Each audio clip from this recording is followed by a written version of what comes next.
चंद दिन पहले एक नाम नेहाद मौलवी ने देवबंद का, वो पीछे नजरियाती काउंसिल का चेयरमैन भी रहा है, मोहम्मद खान शीरानी, उसने कुरान मजीद की एक आयत पढ़ के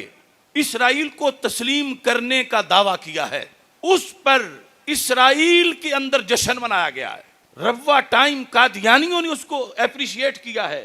कि देखो पहले तो दूसरे दावा करते थे, अब ये इनका मौलवी है, चेयरमैन रहा है नजरियाती काउंसिल का, और वो ये कह रहा है और कुरान पढ़ रहा है और सात उलमा को दावत दे रहा है, या कौम उदखुलुल अर्दल मुक़द्दसा अल्लती कतबल्लाहु लकुम, कि ये तर्जमा करके कि रब ने ये फलस्तीन वाली जमीन तो यहूद को अलाट की हुई है, अलाट की हुई है, ये उसने लफ्ज बोल के तो कहा कि तकलीफ क्या है, जो रब ने अलाट की हुई थी उनको तो वो उन्होंने ली है, तो वो तो नाजायज कब्जा है ही नहीं, उसे मान लेना चाहिए। ये उलमाए देवबंद जमीयत उलमाए इस्लाम का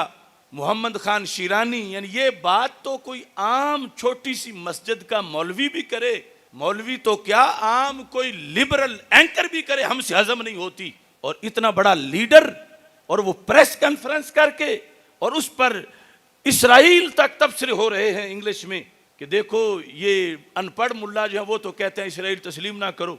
और ये पढ़ा हुआ है इसने तो आयत से साबित कर दिया है कि इसराइल को माज़अल्लाह तस्लीम किया जाए। और उधर अरब हुक्मरान हैं, वो पहले ही लेटे हुए हैं, और बल्कि खुद मान ही नहीं गए, हमारे मुल्क को भी मजबूर कर रहे हैं कि तुम भी इसराइल को मानो। अब ये सारी चेन, और फिर इसको मजहब का रंग दिया जा रहा है, कुरान के जरिए कतबल्लाहु लकुम से इस्तिदलाल किया जा रहा है। आपको याद है कि हमने जब तहरीक सिरात मुस्तकीम, इदारा सिरात मुस्तकीम बनाया था, उसके मंशूर में ये बताया था कि जब भी कोई बीमारी आएगी तो उसी वक्त हम उस पर स्प्रे करके जरासीम उसके खत्म करेंगे। वो गाजी मुमताज हुसैन कादरी साहब वाला मसला जो था, किसी की ऊंची सांस उस वक्त सुनाई नहीं देती थी जब हम लाहौर से कारवां लेकर गाजी के घर तक गए थे। किसी को जुमे पर बोलने के लिए अभी लफ्ज नहीं आ रहे थे कि गाजी के बारे में गाजी बोलना जायज है या नाजायज है, इसे दहशतगर्द और कातिल कहें या इस्लाम का हीरो कहें। बड़े बड़े मुफ्तियों ने फोन ही बंद किए हुए थे। ये खुदा का खास फजल है कि बंदा नाचीज ने